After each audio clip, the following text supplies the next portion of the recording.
Hello and welcome to this hacking video. In this video, oh my goodness. Oh, I haven't worn a less comfortable mask since I was like 8 years old going out for Halloween as a transformer. I don't know how hackers do it. That is not a comfortable mask. Nevertheless, we will be doing some hacking in this video, which is very cool. If you watched my video on drift prevention and executable blacklist, I did kind of a very basic hack using the Apache Struts vulnerability for remote code execution. Well, one of my colleagues, Andreas, saw that video, and off the back of let's say a conversation with an organization, showed how misconfigurations in Kubernetes, in tandem with vulnerabilities like that, can be used to really take exploits to the next level. He shows remote code execution, reverse shell, lateral movement, and the eventual exploitation of user data within a database. It's pretty cool. You might want to kind of watch it more than once, maybe watch it at 1.5 the first time through, and then maybe kind of a little bit deeper on the second time through. I know I had to see this demo a few times before we even recorded it to get my head around it. It's pretty awesome. So, hey, this is an exciting one. I loved it. I hope you do too. Here we go.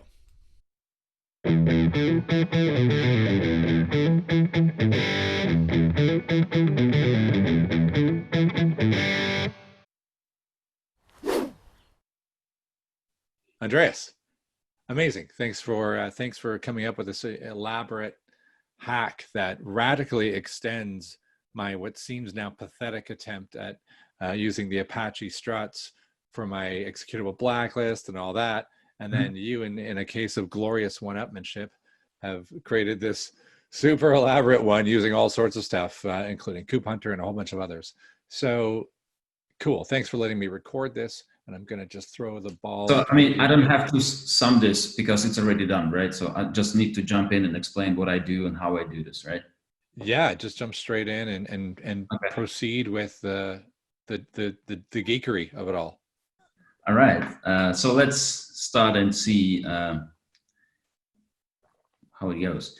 I mean, typically in this session, we will exploit a lot of vulnerabilities, do the lateral movements, reverse shell, data theft.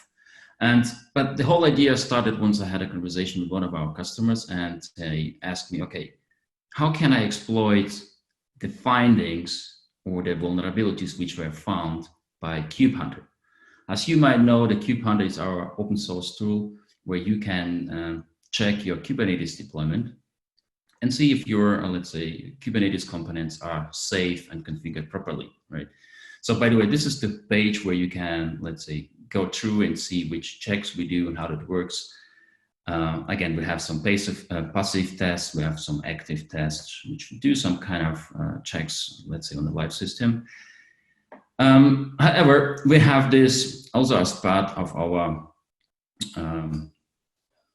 Aqua Cloud Native Security Platform portfolio. So if I go to the infrastructure UI, you can see the infrastructure, I mean the whole cluster. So in my example, I have 2 nodes. I will click to the Kube Hunter results or UI. And again, we do a bunch of stuff, bunch of checks that if we discover the cluster. And we'll also show you the issues we found with all the explanations, right? There's also reference to the vulnerability ID, the severity, the description, and also the evidence. And one of the topics that we have discussed and I was thinking about, like, is the point that if you think about the kubelet, this kubelet usually has an endpoint, which call it pods, for instance. So it means you can, those informations are not protected. So that means if you will talk to a specific port on a kubelet, you will get all the information about running workloads without the need to authenticate, right? So I was thinking about, okay, how can I expose this? And, it's like what I can do if I will get inside of this container, maybe, or will get information from this environment. I have created a use case or a showcase, which is based on multiple vulnerabilities. I mean, we also have some kind of real life examples where people misconfigured the role-based access control. I mean, there's service token or the token which is used by the service account. So in my example, I have created, yet another application which has struts vulnerability in it, so I can simply exploit it because there's an exploit in the wild. I can simply do this.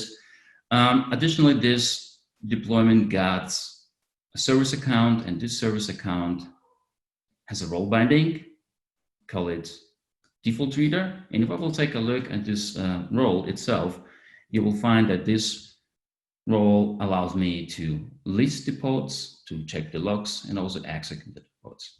Okay, this is kind of let's say the beginning of the whole story. So let's see how far we can get. Right. Okay, Andreas, I'm going to jump in there actually. So the back in the Kube Hunter results, I think it's worth noting the version of Kubernetes that you had installed there. I think it looked like 115 dot something or other, which isn't, it's not like that's, well, I guess by technology standards that is old, but by time it's actually not really that old. And I think from my own perspective of seeing Kube Hunter results, every time you run on the latest and greatest, you generally get, it's generally clean, but you don't have to go that far back in time or even that far back in the reality of what customers and people out there have deployed to find a real world deployment of 1.50. It's not hard to find that. And as a result, potentially find that particular information disclosure exploit that you've noted there. Just kind of putting that in context, the /pods is not a rare find. Sure, absolutely. Yeah. All right, off you go. Okay, sorry. Cool. Let's start with the, let's say with the yet another app and our application. So in my example, again, this is a yet another app pod, which is kind of vulnerable. So in my example, if I will exploit this vulnerability, and let me clear this, and typically say, okay, I will run this attack and will try to talk to the service of this yet another app, right? And I will simply trigger this Python exploit, and let's see what we'll get back. Typically, what I'm running here is I'm running uname-a, so I see that I got inside of my yet another app container, right? Just like to show how easy it is. Typically, if you will think, okay, what is next? Sure, I'm inside of the container, but what can I do next? As you might know, if you run on container, you typically also have a service account, which is used by this container, and this service account has typically a token, right? So you all know that all these tokens are stored in var run secrets Kubernetes service account. If I will run this, so I can do simply the cat, and I will get the whole token, right? I mean, it's a long token, but there are some tools which can help me. Let me go to the JSON web token. Just help me to understand or encode this token. So typically, if I will use this homepage, GVT, and I will put my token in it, you will get the payload data, where you can see, for instance, the ISS. You will also see the namespace. In my case, we see this as a block namespace. You see the service account token, right? You also see the name and UI ID. So by this information, you know, okay, this is the service account and I'm in this namespace. Okay, it's the beginning. The next thing is, if we think about this vulnerability, as I mentioned here, over here, if I will go to the description of this vulnerability and will simply reads only, check what it is exactly. Again, here's the description. That means if I will get to the kubelet and will talk to this kubelet on port 10255 and use the endpoint pods, I will get all the details about the workloads which are running on this node. So the first step will be for me just to understand, okay, how can I get the IP address of the kubelet, right? So in my example, I'm running on the k8s cluster. And if I think about k8s, or typically how you can discover the pods, the kubelets, if I go to the Kube Hunter, it's one of the examples. I mean, again, the Kube Hunter does the discovery and checks a lot of things. And there are multiple techniques how you can get the IP address of your kubelet or of your node, right? So if you're running on Azure, Azure provides some kind of a metadata where you can get the information about, let's say, the node itself. Or if you're running on vanilla Kubernetes cluster, for instance, you can simply try to ping in a specific IP range and get those IP addresses, right? So in my example, I will be using k8s metadata URL and try to get some data, right? So you see it's a really simple curl, and then I just need to provide this URL. By the way, it's consistent. And if I will take this data and we'll go to the Notepad or to the Visual Studio Code from Microsoft, and we'll say this is a JSON, then I will make this a little bit pretty. So you will get here all that information about the cluster itself, right? You see that the agent pool, right? So if you think about k8s, in the k8s cluster, you can use multiple node pools. You will get the node pool, you will get all the data about resource groups, etc. But you will also get the IP address. And this is typically the IP address where my yet another app container is running. So if I will take the example and we'll simply try to curl, we'll say, okay, I want to curl on this address, on this port, and also this is the endpoint. I just put this in the PV copy, so I don't have to scroll up. Oops, so something happened. Let's try again. So we'll get a lot of data. Again, it's all JSON. Also, to make it a little bit pretty, it takes a little bit because it's a lot of stuff in it. And takes a while. And here you will get all that, let's say, information about running pods. So let me scroll up. And as we know that we're running in a pod, I mean, it's like in a block namespace, so I can simply search for, let's say, containers which are part of this namespace, right? So here, I mean, the first metadata, the first container is actually VP server. Okay, you will get information about the namespace, about all the configuration, right? But if I will simply say VP block, what is next? Yet another app. Okay, this is our container. What do we have here? If I will scroll down, you will see, oh, nice. This guy has a local volume mounted. Interesting. We will come back to this in a second. What else? So let's see and find something else. VPDB. Interesting. Database. Data theft. We can take a look here as well. If I will scroll a little bit down the line, you will also see, okay, this is the container, but we also see that this is a MySQL server.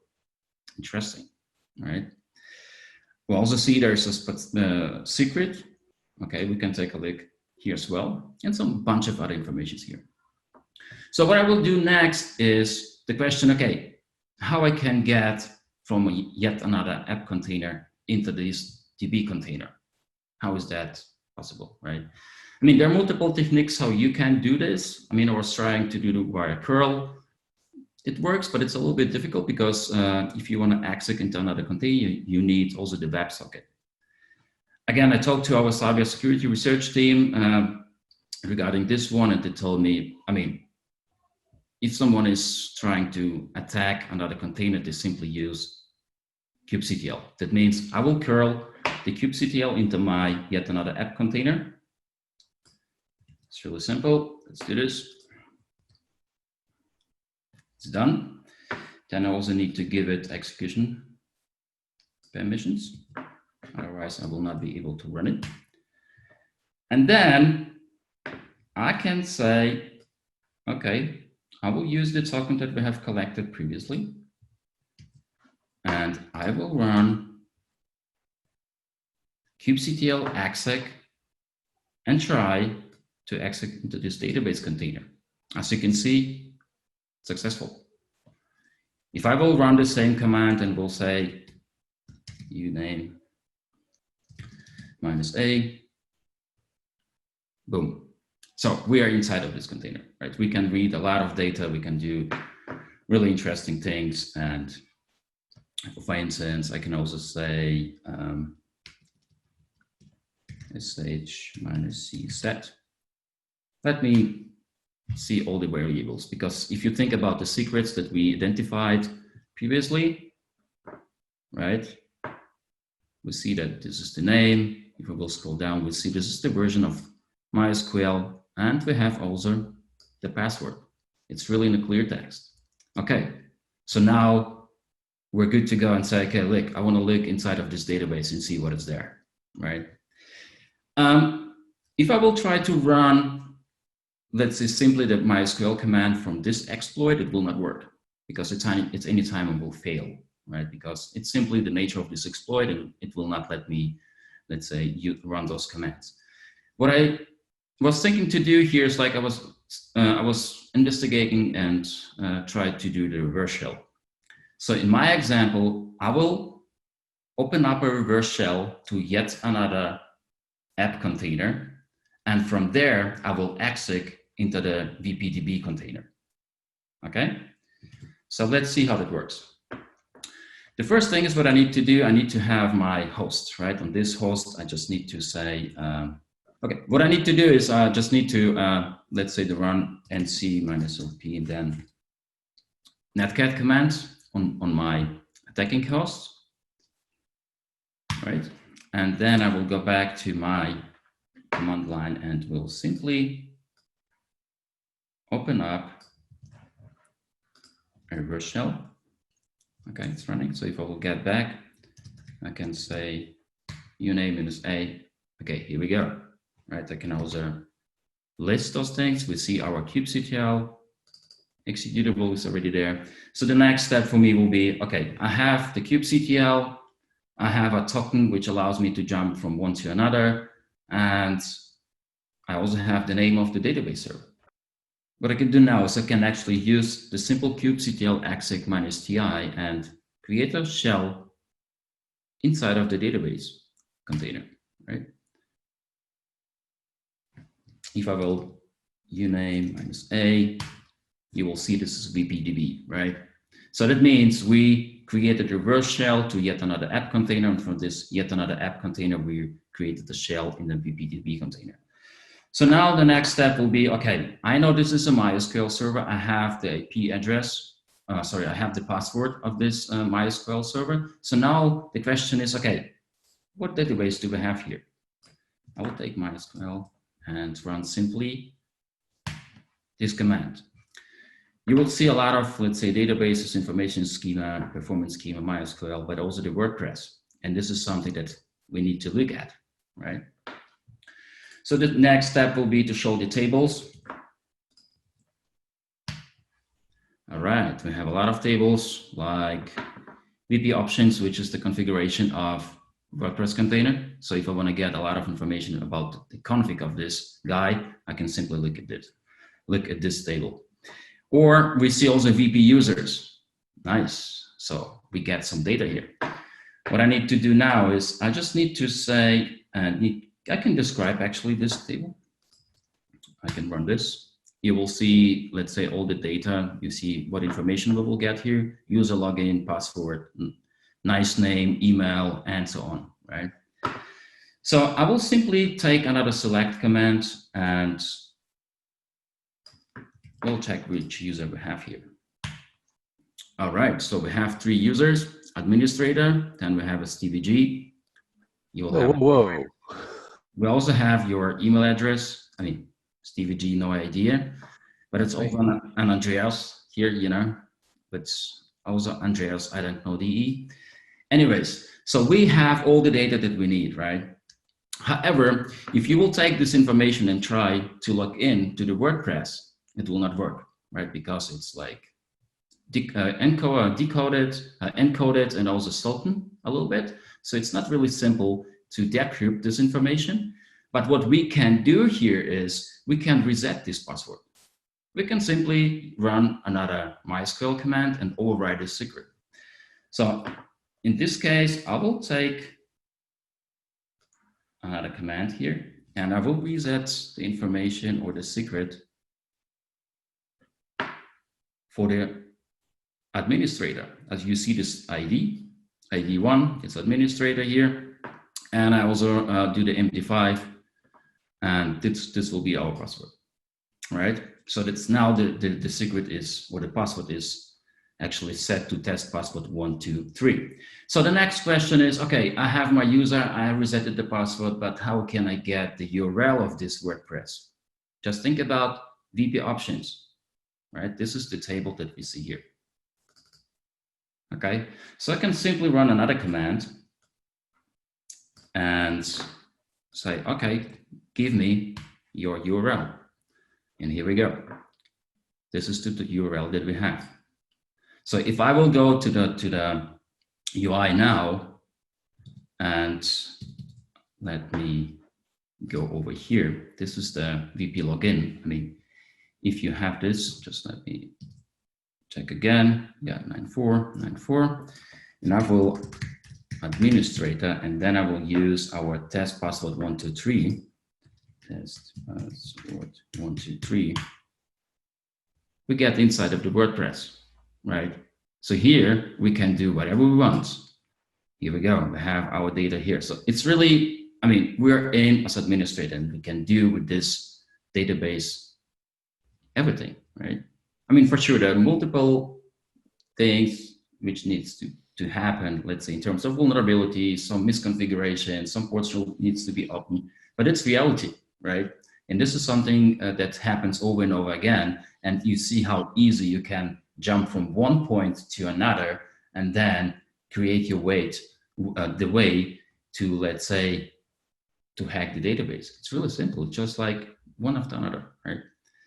Yeah, it was, well, and that's typically how a hack plays out. It's very rare that you see, and actually, in fact, let's use the original incarnation of that Apache struts and famous Equifax hack. That was the one way in that they started, as you did, with remote code execution. But it was from there that they were able to build and build and build, like you just did, to the point where they had access to exfiltrate data, as you do now. Yeah, exactly. In fact, you gave yourself access to the UI. You didn't even pull. You could have pulled data directly out of the database. Yeah. But you like a UI, obviously. You want to get in there and I mean, it's like surf around in the back end. Yeah, just easy to click, you know. Yeah, it's so much simpler. Yeah, but that's amazing. Exactly.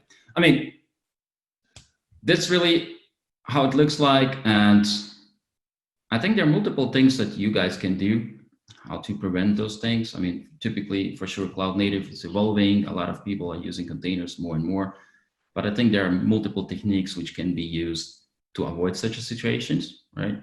I mean, if you think about struts vulnerability, so shift left the security early in a process, right? So you can actually make sure that those vulnerabilities will not be part of your, let's say, application itself.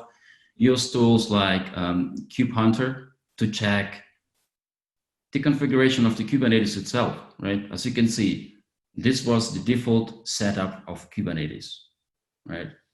And kubelet in general. Typically, I mean, it's like if you think about newer versions, this vulnerability was closed, but if you will go to the 1.15.10, as you mentioned, this vulnerability is still present, right?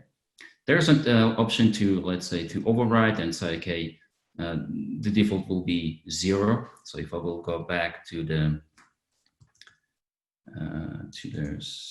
where's that? Here, if I will go to the description here, so if you will set this to 0, it will be disabled, right? This will be the first approach. Additionally, if you think about the runtime, and I mean, I cannot sensitize enough, all the attacks are happening during the runtime. So you need to have something in place which will help you to mitigate and to block those attacks, right?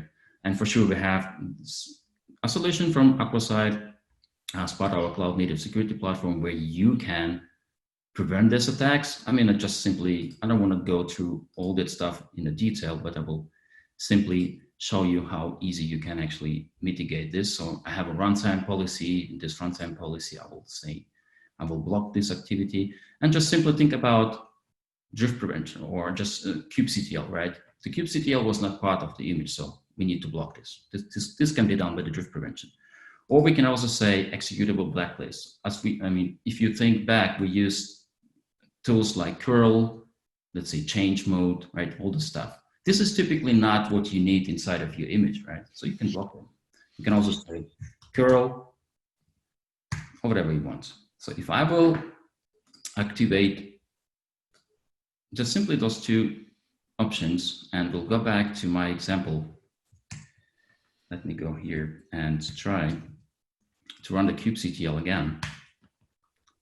We will get a permission denied, right? You see that this was blocked by Aqua.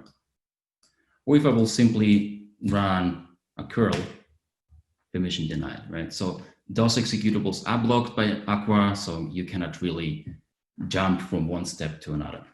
Really simple, effective. Here we go. And you see how fast you did it. I mean, you've got, obviously you had Aqua turned off so that you could do this run through all of this, mimicking a system that doesn't have any kind of cloud native defenses in place necessarily. And you started with what was essentially something that was free, Kube Hunter, to discover that there was an available endpoint. Took advantage of the remote code execution vulnerability that is very easy to find, by the way, using things like Shodan, and combining all that together. But the reality is, as you just to reiterate what you said, well, better not to have the vulnerability there in the first place. I mean, scanning in CI for vulnerabilities in your images, you can do that for free with Trivy, or you can do that with Aqua. They're kind of the same thing. One's free and one's a commercial solution. And then carrying that all the way through with using Kube Hunter to find your misconfigurations of Kubernetes and remediate those as soon as possible, or upgrade your Kubernetes. Why not go with the latest and greatest? Because it typically is more secure. And then from there, even if you can't make those changes, because sometimes changing things adds risk, you just click two tick boxes, and suddenly your demo is ruined. Nice. Absolutely. Yeah. All right, Andreas, thank you for putting all that together. That was an awesome and quite elaborate demonstration. And I imagine anybody who just watched that after the fact on YouTube is probably rewinding now so they can watch it all again to try and get their head around. Because actually, it's almost setting a bad example, because you did a lot of things there that from a red teaming or perhaps a black hat perspective might actually have been pretty fun. Agree. All right, cool. Yeah, amazing. I hope people love this video. Thanks for doing this. And welcome. All right, I'll catch you next time you cover a cool demo. All right.